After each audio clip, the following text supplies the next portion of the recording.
This week's Design Chat is brought to you by the Empowerment Plan. The Empowerment Plan is a humanitarian project based in the city of Detroit that centers around a coat that is self-heated, waterproof, and transforms into a sleeping bag at night. The coat is made by a group of homeless women who have been paid to learn and produce the coats for those living on the streets. The focus is on the system to create jobs for those that desire them and coats for those who need them at no cost.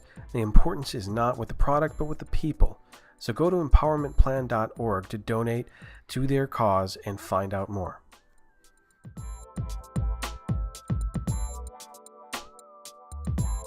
Hello and welcome to Design Chat, the best live design discussion on the internet. I'm your host, Ryan McGovern. On Twitter, I'm at Hoopajube and at DesignChat.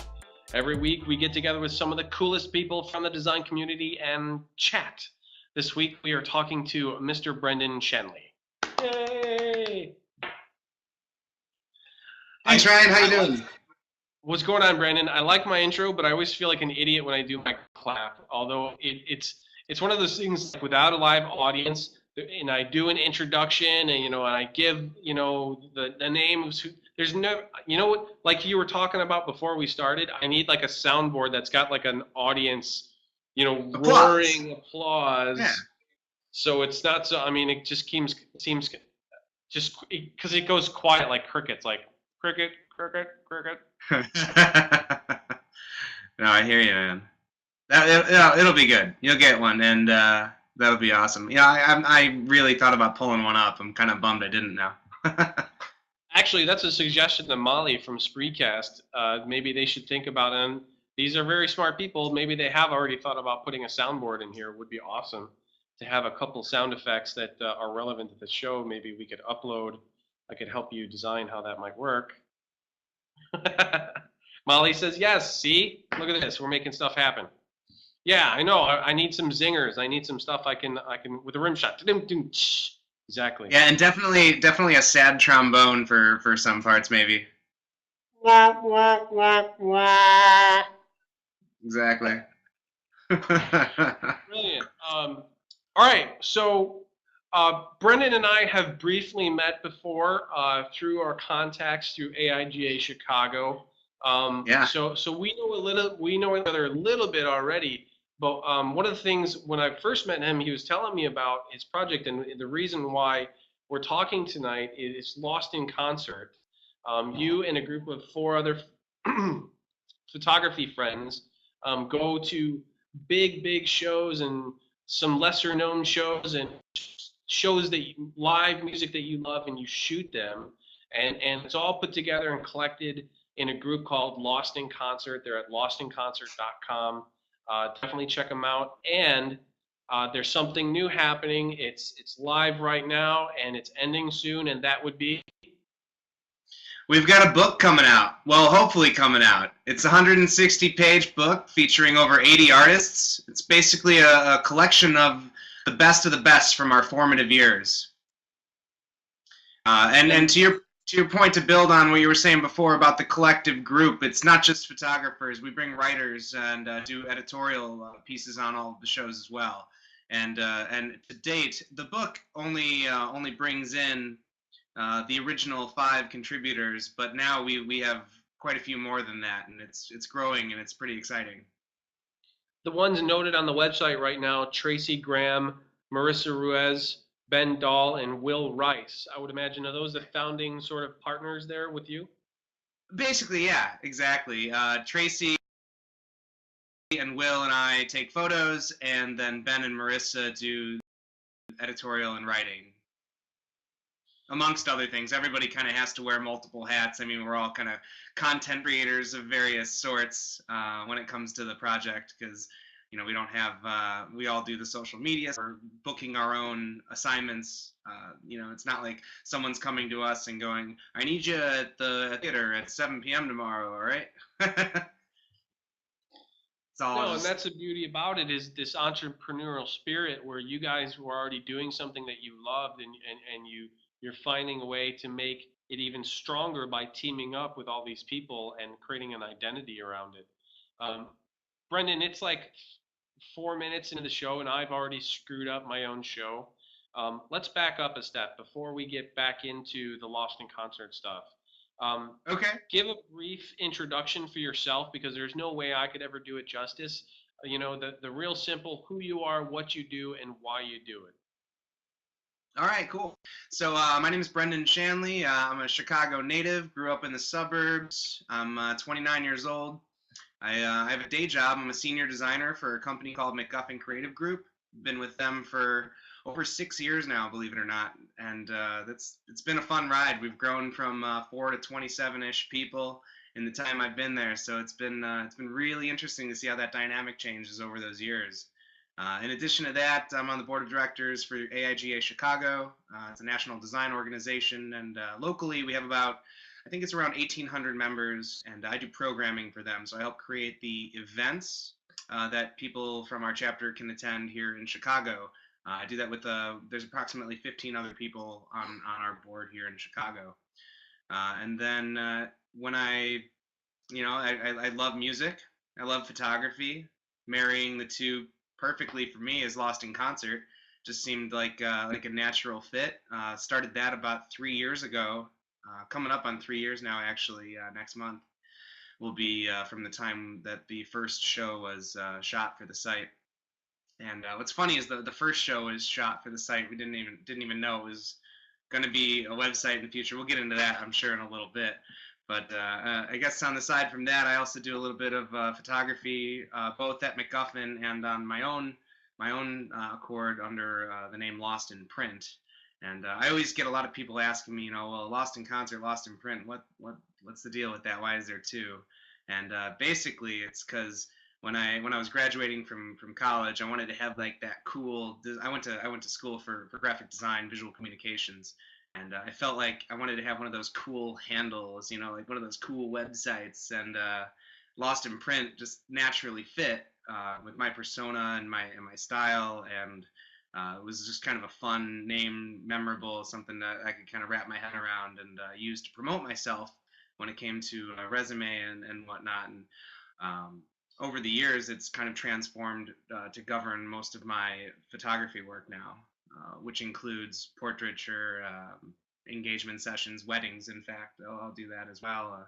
Actually, it's kind of fun to be a part of people's day like that. And I never thought that I'd be doing that. In fact, it all kind of came from shooting the rock shows. People would be like, "Hey, I love that band, and I love how you take pictures of that band. Can you take pictures of us?" And it was just like, I think that people wanted to have someone who shot rock shows shoot their wedding so they could say that. I'm not entirely sure, but it's worked out for me, and it's a completely different style. Obviously they don't have big lighting kits and PAs and stuff at their wedding, but it's been a fun ride. So I think that's the majority of it, though. Yeah, Lost in Concert, Lost in Print, and McGuffin and AIGA. That kind of is how I spend most of my creative time, and then obviously social life.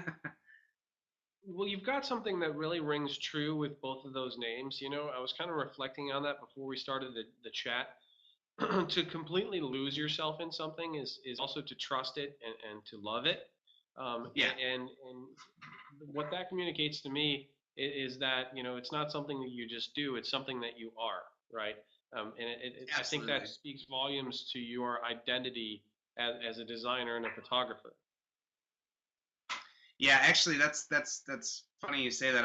Whenever I'm talking about Lost in Concert, I always kind of relate it to that experience that most concert goers have had, where you're sitting up on a hill and you're at this outdoor venue maybe, and you're looking down, and there's all the smoke kind of coming off the stage, and it's just that there's that feeling where you're literally you're lost in the moment and you're lost in concert. And that's kind of and our website, being that it's so photographic, is we're trying to bring you back to that experience in that moment.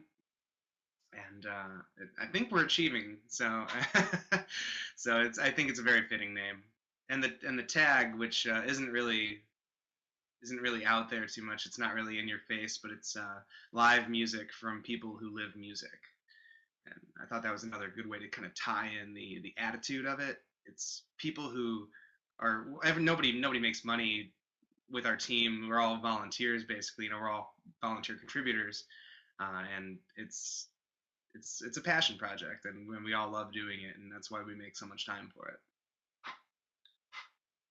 When I was thinking about the name, whether you've been to like one concert or you go to 3 a week, you've experienced you were there, you were part of something.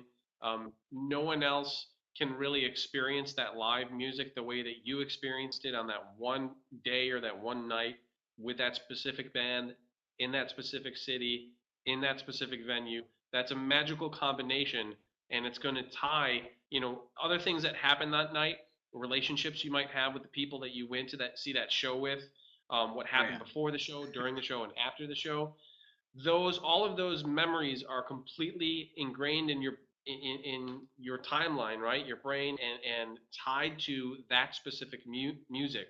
There's a very strong sort of recollection and sort of reliving of those moments because of the way that we understand and experience music, right? So like, when you leave that show, what are the other things you get to take with you? You get a T-shirt, right? You get the bootleg CD afterwards. Somebody was recording it there. And to really bring yourself back to that night. Well, what's the other thing? Images, right? That's where you guys come in trying to capture that perfect image of that night. While you're there taking those shots, is that something that you're consciously aware of? Yeah, I think so. I mean, that's kind of part of the reason why the project started in the first place, was just you have those moments where it's impossible to remember everything, and so by looking at photos and listening to the music, it can jog your memory and help you have that feeling that it was either so great or not so great. And either way, it's important to remember all of that. So yeah, I think while I'm shooting, I don't know. While I'm shooting, actually, the honest truth is I'm probably not thinking about much, other than following your very unpredictable subject who could be swinging a guitar, a foot from your face, or trying to guess what lights are going to go on with what beat.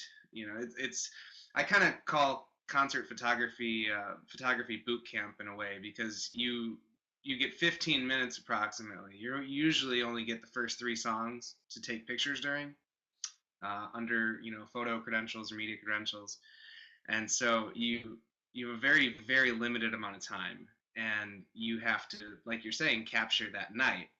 So how do you do that in 3 songs? It's with a lot of practice.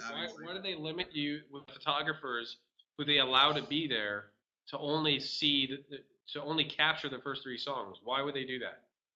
Yeah, I think there's like one really good reason that I actually totally agree with is, say there's a small photo pit in the front of the venue, which is anywhere from 2 feet to 3 feet deep, in between the front row of bands and the stage. Being in the band and being in the front row, you're not going to want people running back and forth the entire show in front of you taking pictures. It's just kind of annoying, and I totally get that. People pay a lot of money to go to these concerts nowadays, and if it were me who waited forever to be in that front row, I wouldn't want somebody running back and forth in front of me either. Plus, it's kind of a safety hazard. If you are at a show, let's say, who was I at recently? It was this band called Fiddler. It stands for, well, I don't know what the, is this like HBO? Can I swear on here? Yeah, go ahead. So FIDLAR, it stands for Fuck It Dog, Life's a Risk. And they're these very LA kind of skater type guys, and they're awesome. They're super fun. We did an interview with them. It's on Lost in Concert. You can check that out. Super cool, super laid back guys. Anyway, during their show, or any show that has loud, fast music, people like to crowd surf. Where do they go? They get pushed to the front. Their feet inevitably will kick you in the head if you're a photographer. You will get kicked in the head at some point. This will happen. Or worse, one of the other photographers, Tracy Graham, he shot Guar at the House of Blues. And I don't know if anybody remembers Guar from Empire Records, but go watch that movie over again if you can't recall it. But they're hilarious. They wear these alien outfits, and the tour was the Bloody Pit of Horrors. And I was in the crowd watching, and I'm kind of glad I was in the crowd and not the pit, because everybody in the pit had to wear full rain gear, because they literally sprayed blood all over the crowd. Like, obviously stage blood, but I mean, it was out of control. So there's weird random times. That's obviously not something that's going to happen all the time, but getting, you want to be out of the way of the security guards, and I guess safety is one big reason. Anyone who has an inclination to attempt this sort of thing is probably going to start at their friend's band show, and it's at some dive bar with no lighting. Were those some of your first experiences where you're like, oh man, I like to take photos, I like to go to shows, and I'm gonna bring my camera with and see if I can get in, sort of deal? Describe some of those first experiences for you. Actually, I got pretty lucky. I got lucky and unlucky. It was kind of a strange occurrence. So the first concert I ever shot was actually Andrew Bird, and it was at the Fourth Presbyterian Church on North Michigan Avenue, across from where the Hancock is. And it was totally random. I'm a big believer in you're not going to get something if you don't ask for it. And I encourage everyone to be curious, ask questions, try to get into places you're not supposed to be, because you just be so surprised at what can happen sometimes. And likewise, I had already had tickets for this show, and this is in December of 2009. Actually, quick spot here. It's actually the show that opens up in the book here. I have a draft copy of the book. So this was the very first concert, and That's awesome. It was an awesome night. It was a super awesome night, and I had really remedial gear too. I'm kind of surprised that I actually walked away with anything good, because obviously in the church the lighting was actually pretty cool. It was a lot of backsplash colored lighting, but yeah, I literally just wrote their. I went online and looked for Andrew Bird's, people, and was like, hey, I want to take pictures at your show, and they were like, okay. So I was like, what the hell? Why don't I do this all the time? And then I tried it again, and they were like, well, who do you shoot for? And I kind of felt a little bit like Crew Jones in the movie Rad. I don't know if you remember that BMX bike movie from the 80s. But oh my God, yeah. Yeah, he's trying to race Hell Track, and then all of a sudden, the jerk coordinators, they don't want him to, because they want their mongoose Bart rider, they want him to win. And so they're like, they start imposing all these silly rules, like, oh, now you need to be sponsored, who do you ride for? You can't just ride for you. And he's like, oh, what am I going to do? What am I going to do? And so they come up with Rad Racing, and he goes on to win Hell Track. So I was like, well, what am I going to do? Well, obviously, if you're a trained graphic designer with web experience, you just make whatever it is you need and make it look legit enough to get through the front door. So essentially that's what happened, and it's kind of stayed that way. I'd really love to I think Brandon froze a little bit. Still there? Uh-oh, we got a first freeze. This is a good...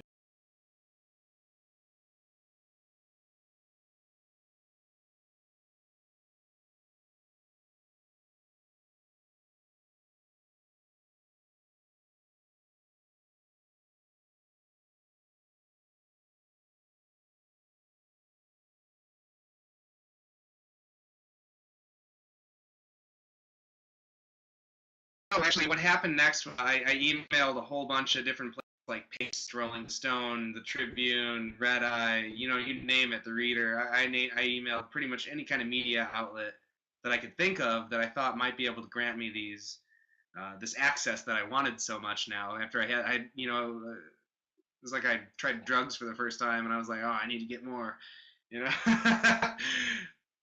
And so, yeah, and so actually once in a while now, if I haven't shot a show for like a week or two, I'll be like, oh man, I really need some live music.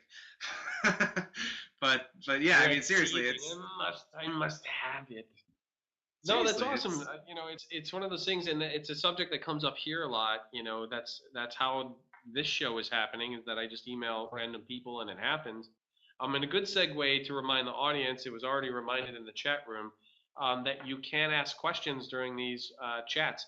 There's a submit question button under the videos, and you can ask your question there. Or if you want to be on video and you got a camera, I'll bring you on. You know, you tell me in the chat room, and we'll get you on and get you to ask a question, because Design Chat is a great opportunity to talk to some of the most interesting people in the design community. Brendan is one of those, and he's doing interesting things like this. Check out this cool feature. Bam! There's the promo video for the oh, Kickstarter look at that. right up in front, and we're gonna play it now and have everybody watch it. Okay? Great, yeah, let's do it. Do I need to hit play on my screen or? I hit play. Is it playing for everyone? When you go to a concert, it's I hear really it, but I'm not seeing it. to remember everything that you experienced, because there is this Everyone has to hit play on their own. sensory overload. When you go to a concert,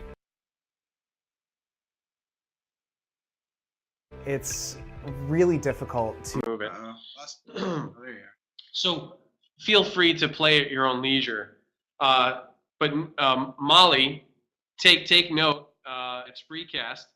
This would be a cool feature if we can control playing this for everyone and kind of take a pause, and that be part of the content for our live show.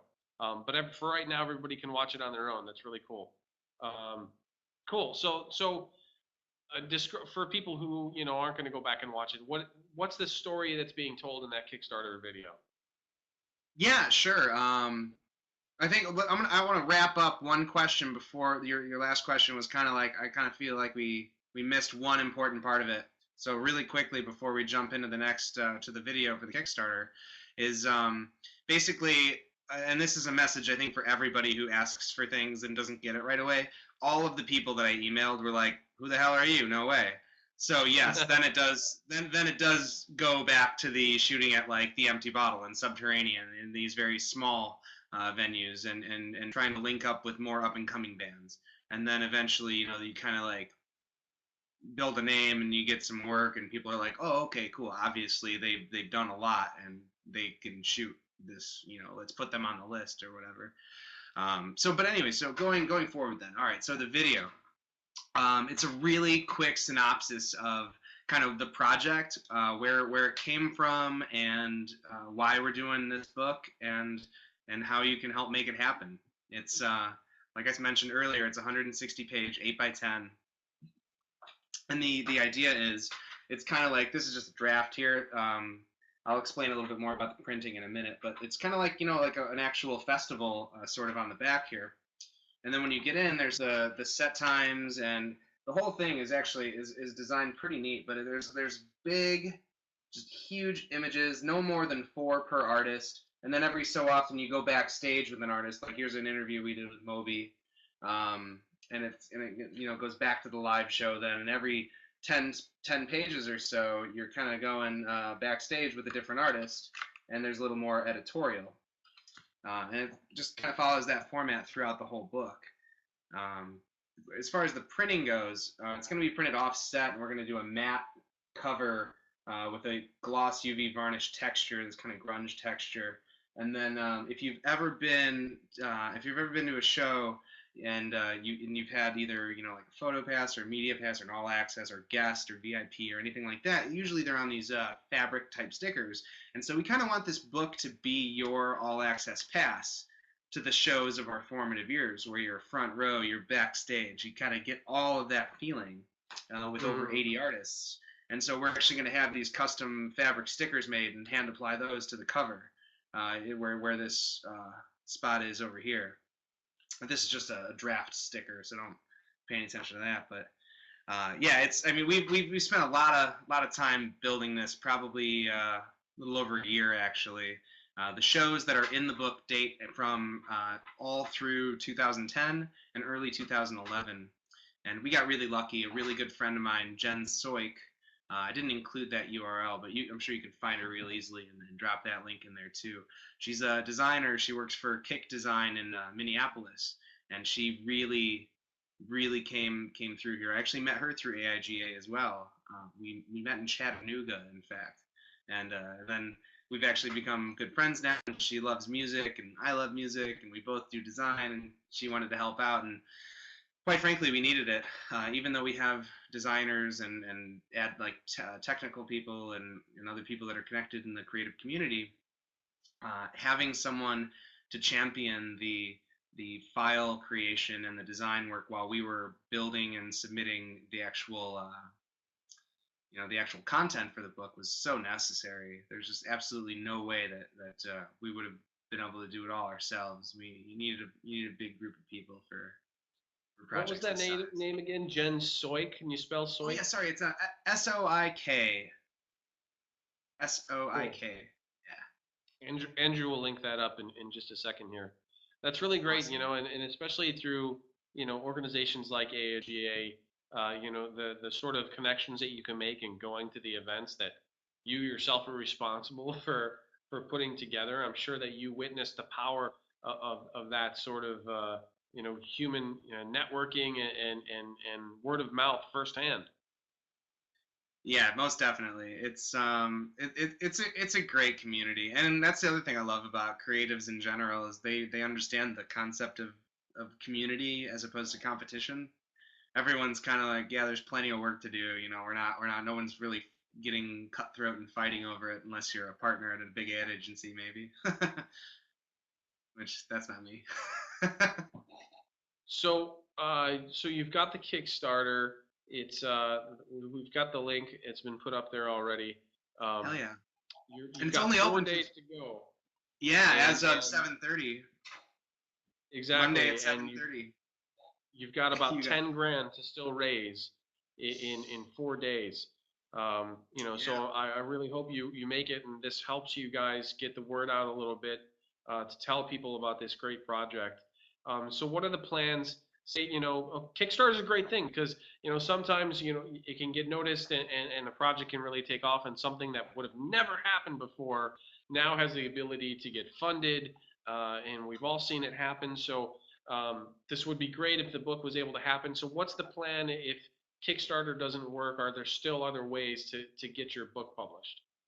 Yeah, I think so. Obviously, the draft version that I have in front of me. It's not as high end of printing as we're intending to do for the book. Which, by the way, the one thing I don't think we mentioned at all yet, the book shipped with even all these niceties at the size it's at, and the awesome printing and the hand applied stickers. We're shipping them for book included, obviously, for $25, and I think that's an excellent price for the work that goes into something like this. But yes, plans for if this doesn't happen, and we're gonna do a smaller run, obviously, for ourselves and some immediate friends and family. It won't be the same printing, obviously, because in order to do the printing that we're doing, we have to do a particular volume, which is why we still have X amount of dollars to go on the Kickstarter, because we're trying to get that volume print so we can bring the cost down for everybody and kind of pass along that savings. But yeah, I don't know. After we make some additional promotional copies, I don't know too much about the publishing world, so that's number one reason why we were kind of doing a self-publishing from this on the get-go. But with some promotional copies in hand, we can kind of pass it around a little bit more and see if there's other people out there that can, maybe link us up with a bigger publishing, and maybe even get it into a store someday. Who knows? We've already got more than enough for volume 2 and potentially volume 3 already. So, obviously, if this gets funded, that'll. It's the book at this point is sort of icing on the cake, because Lost in Concert, is already living on the web. It's already living, right, for the people who are creating it. You've already built up so much of the content. If the book, it kind of seems like if the book happens, great. It's going to be a wonderful thing, but it's already Lost in Concert already has a life of its own. Absolutely, and it's fulfilling its immediate goals very well, bringing people together who love music to record it and celebrate it in a very experiential way. So, as I mentioned before, though, I'd love to, you know, bring another designer into the fold at some point, someone who really just wants to, be more of a creative type lead with the site and help, bring it to its next stage. I mean, as lofty a goal as it may sound, I'd love to actually try to sit down and brainstorm how people can experience live music photos on the web in new ways, and try to make that like a new direction for us to go in, or at least start that conversation. Because I'm sure that there's, obviously there's got to be ways that haven't been explored yet that we could kind of be more innovative with. Everybody, it seems like there's so many websites out there that are just pictures and words, and I want to be so much more than that. So we've got our first question at the bottom of the screen there from Mitch Goldstein, aka the patron saint of DesignChat, is asking favorite band or and favorite designer. Sure. Let's see. Favorite band. I mean, hands down, I'm going with Radiohead. Some people love them, some people hate them. I've seen them 6 times. I haven't actually had the opportunity to shoot Radiohead as a complete band with, the Greenwood brothers and everyone, but Colin and Ed O'Brien, but I have seen Adam's Face and been able to shoot them, thankfully. So I did get my work shots in a while ago. Actually, that was a very, very exciting, very fun night for me. It was in April of 2010, actually, which was strange because it seems like it was right after the site kind of got going. I have done some work for some other local outlets, one of which Time Out Chicago, and actually while I was still shooting with them a little bit, they hooked me up with that show, and it was kind of a random luck of the draw, but it happened, and it was awesome. Designer, let's see, that's a much tougher question, because after attending numerous design conferences, I actually volunteer a lot with the national design conferences that AIG holds as well, and help coordinate a lot of the volunteer efforts, which you might be like, oh wow, so you're at all these things, and it's kind of like, yeah, but a lot of the times you're working, and it's not about seeing all the speakers and enjoying all of that. Gosh, favorite designer. That's a really tough one. I'm gonna come back to that one because I feel like I could dwell on it for a really long time, and I don't want to be as canned and say someone like Paula Scher or somebody, even though I love a lot of that work.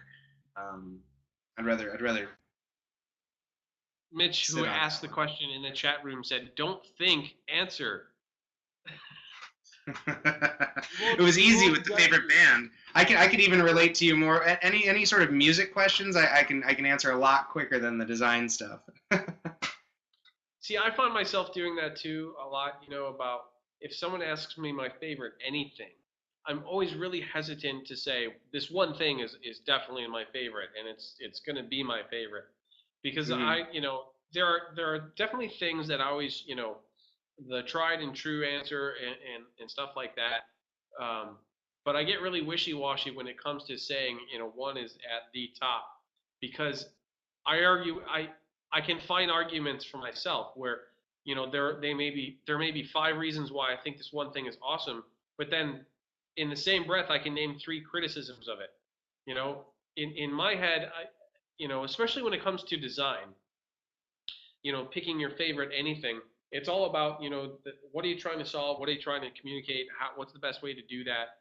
And the other night, a couple weeks ago, we were talking to Randy Hunt, and he brought up this topic of being able to be comfortable with the fact that you're probably wrong, right?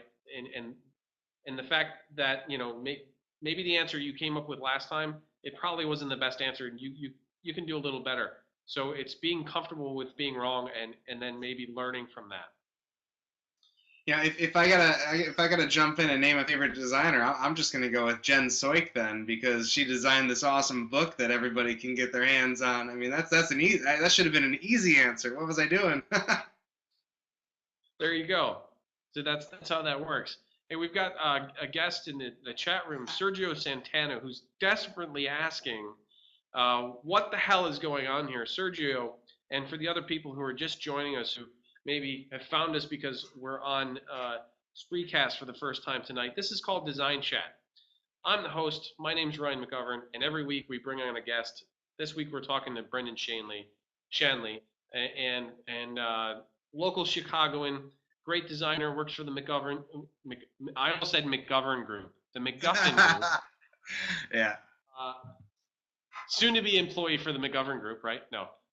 And also has created this thing called Lost in Concert, where a group of friends who are photographers and writers, go to live shows, they shoot the shows, they catalog it through their website, lostinconcert.com, and through this venture, they're creating a book. They have designed and created a book that they're hoping to get published. Hey, Sergio says, hey, Brendan, hey, Rand. Sergio, it's great to have you here. Please ask questions. Even if you're not from the design community, it's totally cool. We accept everyone. We love talking about design here, and we get a lot of cool guests, from people that you've never heard of before, who maybe they're up and comers, to rock stars of design. We've been doing it since 2009. This is the 101st or 102nd video that we've done, but the 118th or 19th actual chat that we've had, because it started out as a hashtag-based chat on Twitter. Lost in Design Chat. Bam! There you go. If you miss live shows, you can subscribe to the podcast on iTunes. Just search for Design Chat. There's an audio feed or a video feed. Take either. There's a YouTube channel. We're doing it all. There's a Facebook page, although there's not a lot of action there. I just kind of repost all that shit. Kickstart that shit, says Mitch. I think that's a great idea, and there's much discussion happening about that. So maybe I should talk to you about it and get some help. Yeah, I tell you what, the whole Kickstarter process is a lot more involved than I expected it to be. I mean, just that 3-minute video that we linked to earlier, it was like a 40-hour project. It's like not even including the book, which was hundreds and hundreds of hours. I don't know. That's been my big hesitation in jumping into that pool, because I really feel that you've got that one shot. Once you publish and you say, I'm going to do this to make the impact, and if I do decide to do it, if we decide to do it, it's got to be right. Absolutely, and I mean we brought in a lot of additional help with making the video and doing different things and figuring out the math behind everything. And the other thing too is, if you are going through Kickstarter, you're going to lop an immediate 5% off plus another 2.9 to 3.5% off to go to Kickstarter and Amazon right from the get-go.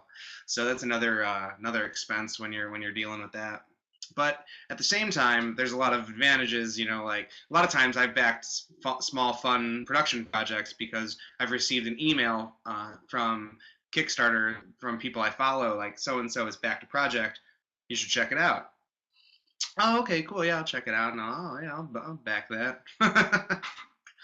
It's 2 a.m. I've had a couple of... Amazon get a cut? Do they own Kickstarter, or is that because it's a book that's being published or something like that? No, it's entirely through all of the payments are handled through Amazon Payment Solutions.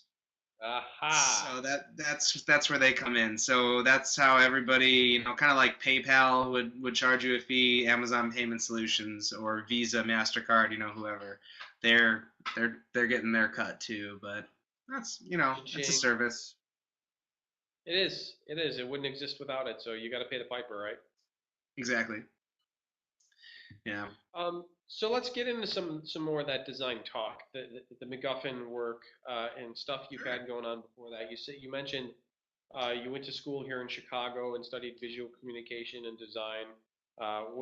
Did you know for a long time before you entered college, or was it something you discovered in college that this was going to be a passion of yours and something that you thought you could turn into a career? I'm gonna try to get a link ready for you here. I don't actually have it made yet, but I'm gonna do something. So and it's gonna answer your question, and it's also gonna be really comical. I actually I know Molly's listening. Is there? I can't drag an image into the video somehow, can I? That would be I really don't think cool. so. You can upload it to Alright. Imager real quick if you want, something like that, or throw it up on Flickr. Wait. No. Oh, Or you're oh, kidding. oh! I gotta get the URL. Okay, I actually have to post the image still, and I'm just loading up my FTP real quick so I can. Anyways, I'll get into the story. So I was a sophomore in high school, and I had no idea what I wanted to be. I actually thought I wanted to be a computer programmer, and I just really liked the idea of creating things. I really liked computers. That seemed like the most natural route to go, right? Okay, computer programming, cool.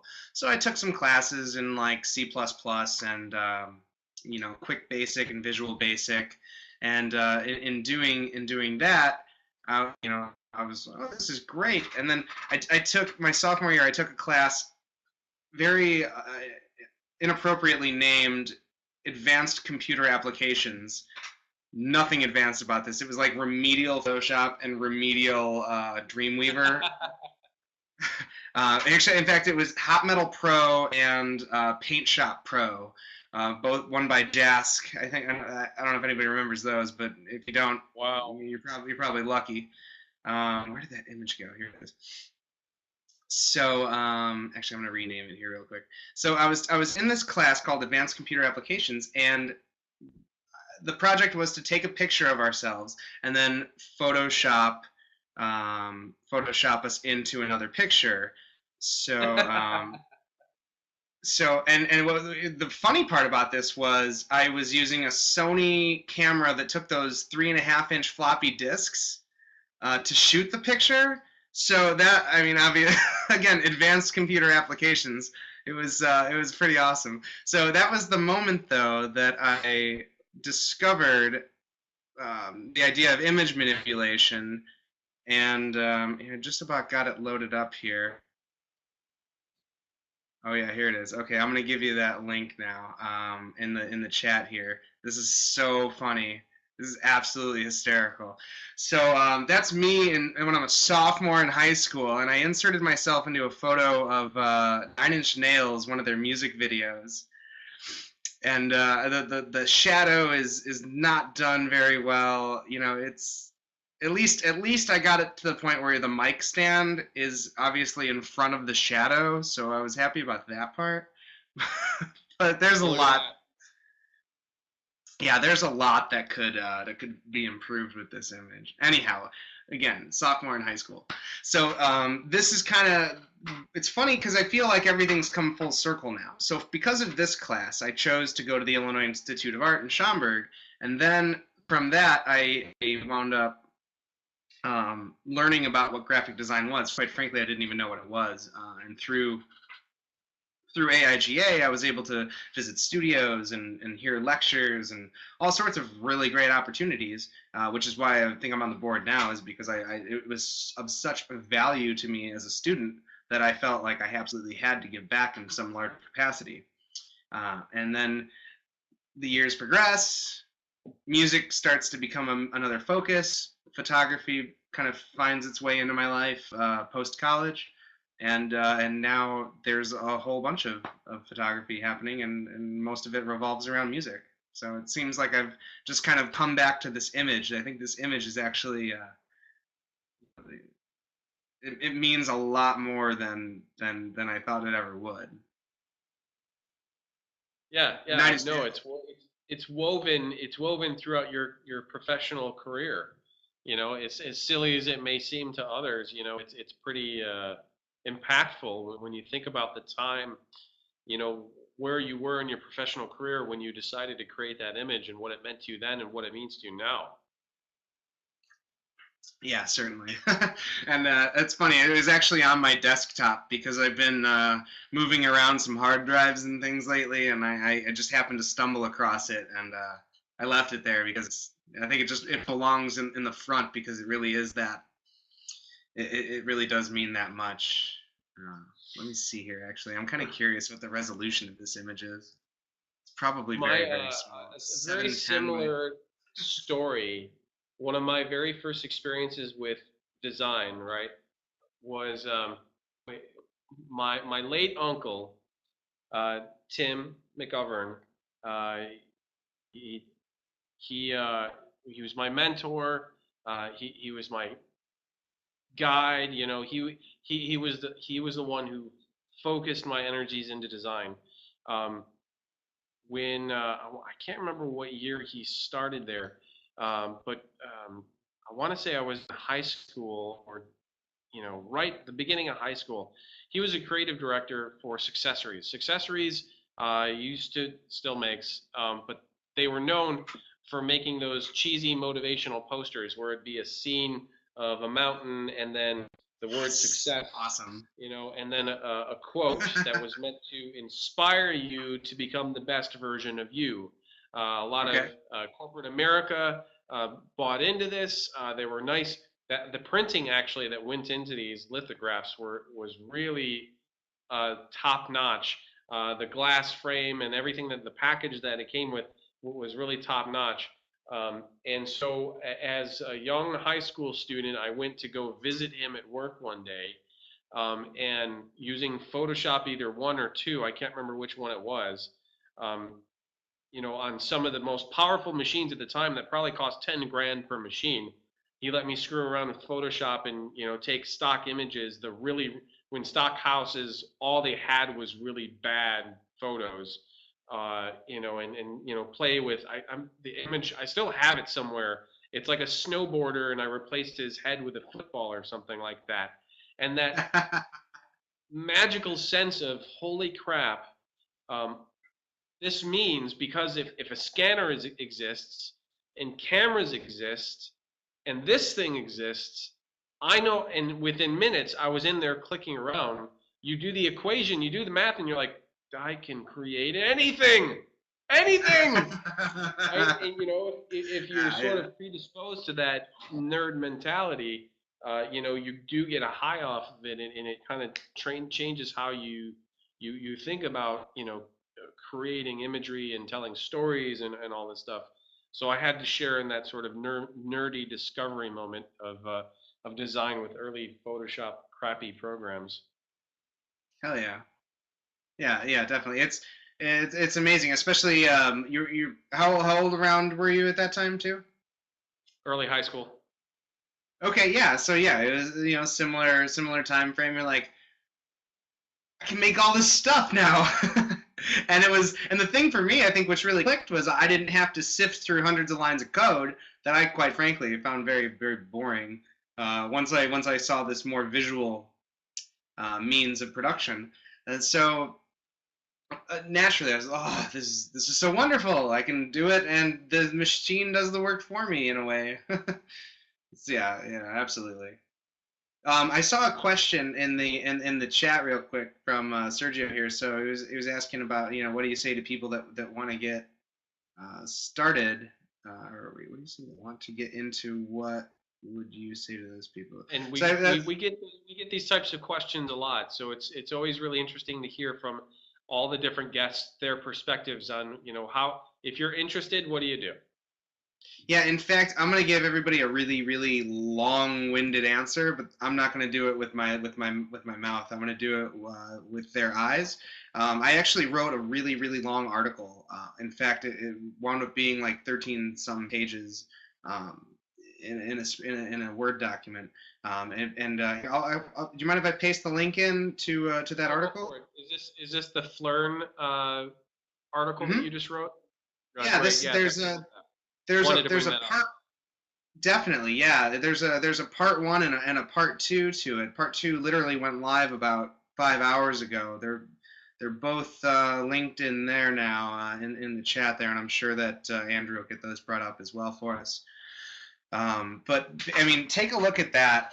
That'll tell you, if you're interested in shooting concerts, this is literally like more than everything you need to know, at least to get started. And there's a lot of thought put into these, so scope it out. Basically, though, it doesn't matter if you have remedial gear. It doesn't matter if you have never shot before. Obviously, ask questions, be curious, try hard, be enthusiastic, And if you wind up in a spot where you're not sure what's going on, just act like you do know what's going on.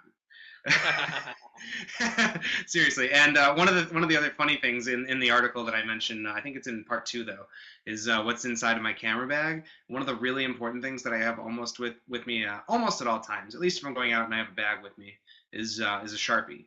Always bring a Sharpie.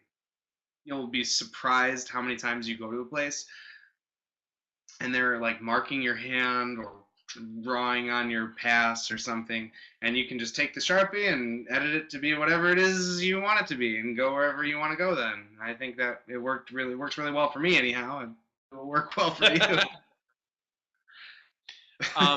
We're nearing the end of our hour. I want to add a new segment tonight. I don't know if we're going to have time for both of us to do it, but Brendan and I had asked earlier. This is a current topic. Find a blog post that attracted your attention. Doesn't even have to be design related, and I don't even have a name for the segment yet. But the idea is, let's talk about something that's current. So, Brendan, what were you able to find that you'd like to talk about tonight? I was able to listen to the article that you found tonight. I didn't find anything actually. I was kind of looking. I didn't actually pick one. That's fine. I know I hardly gave you any time at all to do it. There is a lot of stuff going on right now. If someone has, oh, there we go, a good post about Trent Reznor. Here's one to look at. There's plenty of interesting topics to bring up right now. It being, holidays. We just got past Thanksgiving. I don't know if I'm going to be able to absorb. You know what? I'm going to tag this and read it later. That's a pretty long article. We could look at this. Sergio bringing up good ones. Just being new to the show here, Hostess and Google. Everybody was up in arms about learning that Hostess, the demise of Hostess. Brendan, is this something that's going to change your life? Not being able to work with a ho-ho in your hand?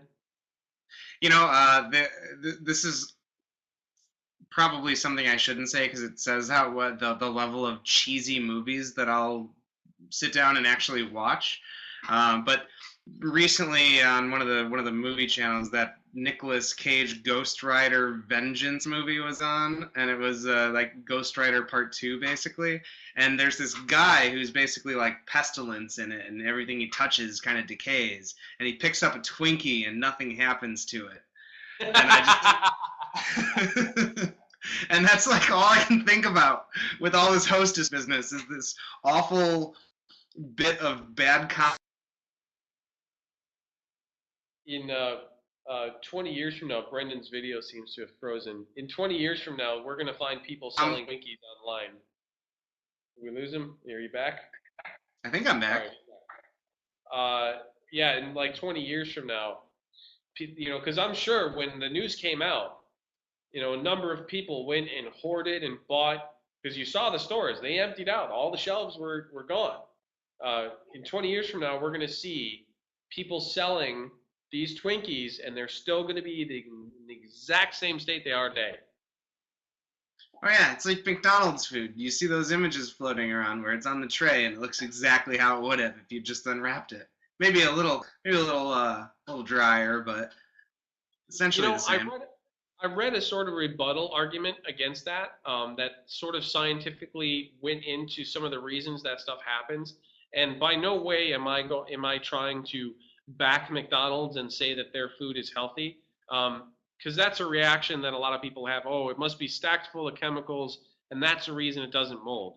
So the idea in this rebuttal was, well, the reason why this food isn't moldy is because you need certain elements for mold to happen. Moisture being one of the most important elements. And after doing a series of tests, this person determined that these types of fast food don't hold a lot of moisture in the product at all, as compared to a regular sort of, if you made your own beef patty at home, for whatever reason, how they prepare it, there's very little moisture, so it doesn't deteriorate in the same way that other food would. Who doesn't love McDonald's breakfast? I mean, seriously, right? Although I feel a certain level of shame and guilt every time I eat, some sort of patty, muffin or something like that. It's all right. One last question from the audience, and then we're going to start wrapping it up. From Jesse wants to know: Are there have there any bands been amazing / disappointing to meet in person?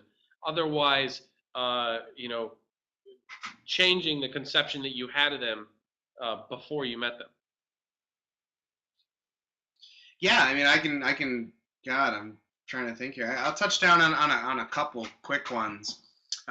First of which being Moby, he was really interesting. When we sat down with Moby, it was during North Coast Music Festival, and we were in his trailer for about 25 minutes, and I think for like 10 or 15 minutes of it, we just talked about Scrabble. Apparently, guys completely into different versions of Scrabble, and depending on who he's playing with, the words that you can play are different. Because you got into all sorts of different topics about Scrabble, and I thought that was pretty interesting. But the more interesting part was then to see him come out of the trailer and completely rock the crowd with his DJ set, and to see him like fist pumping while he's got a cold, he's sipping tea, we're talking about Scrabble, and the next thing you know, he's like getting all of these teenagers to just like completely rock out, and it was really interesting to see that happen. Another was I'll talk about this one a little bit well, God, I'll go quick and I'll talk about two because there's two I want to talk about. One was this band called Sleepy Sun. We hung out with them backstage at the Double Door when they were in town a while back when one of the band members, her name was Rachel, last name is slipping my mind, but she's not in the band anymore, which is terrible because that band was awesome with her. Again, that band was Sleepy Sun. And the super cool band, really kind of like, a little bit tripped out rock.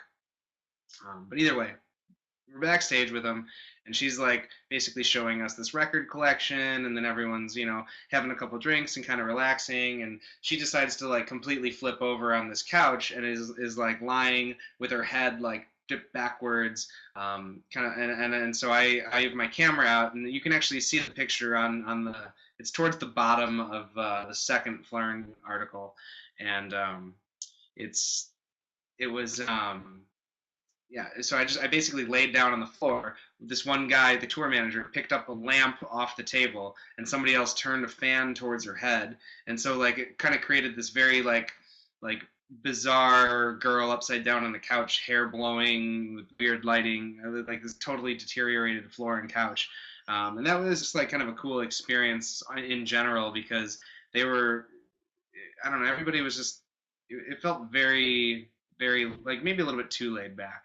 I'm going to not disclose all the details, but it was really interesting. And and then another one, yeah, there's the image link. So the other one was a woman named Liz from the band Class Actress. She's also in that article. But what kind of changed my opinion about this was she seemed so like sweet and innocent when she was on stage performing, and then when I was doing some portraits with her very quickly, and I mean very quickly, she was in a hurry, and she had a lot of whiskey, and like more than most girls I know, and so every time I would take a picture, she'd, oh, let me see. And she's looking at it, oh, no, we got to delete that one. And I wound up like having even less time to take this picture because she kept wanting to review them. And eventually I wound up getting a couple of good shots, I think. But, it was a very interesting experience. And so sometimes you're like, oh my God, that's like totally a rock star. And other times you're like, wow, I'm not sure if this band is going to get past the Double Door because they love to party so much. And then, or wow, how do they make it anywhere because they're not nice? No, but she's a sweetheart. She's a sweetheart, really. I don't want to say anything too mean. Well, Brendan, I want to thank you for taking the time to hang out with us and tell us about your new book. I really hope that it gets funded in the next 3 or 4 days. It's great to hear that you're so involved in the design community here in Chicago. Where can people find out more about the upcoming design events? AIGA, or actually now we actually have a new URL now because the way the website's working is it's kind of being managed by National, so they can slip in all of the different national content as well. But it's chicago.aiga.org is the official URL now. If you type in aigachicago.org, I believe that'll work as well. It's one of those two. Someone should check that before it goes out there. But yeah. And there's a lot more events that happen in the Chicago design and creative community than just AIGA can put on, and that's part of the reason why we have Chicago Design Week now. It's happening every year, and we bring a lot of the other institutions in Chicago together to all hold events during the week that week. So that'll be in June. Fantastic. Well, thank you everybody for asking questions who did. Tell all your friends about DesignChat. Please tweet with the hashtag DesignChat and get everyone to come to the live shows. We'll have more coming up for you in December. We got to get a couple commitments booked, and then I'll be tweeting about it from the twitter.com/DesignChat. Brendan, it was a pleasure, and hopefully we'll be seeing you. Go ahead. Absolutely. If anybody has any questions that we weren't able to answer and you want to tweet them either to DesignChat or me as well, I'm at lostinprint.com or at lostinprint on Twitter, rather. I'd be more than happy to talk and chat anytime. Always love meeting more community members. There you go. Twitter.com/lostinprint. Thank you, Brendan, again. We'll talk to you soon. Good luck and congratulations on your book. Thank you very much. See ya.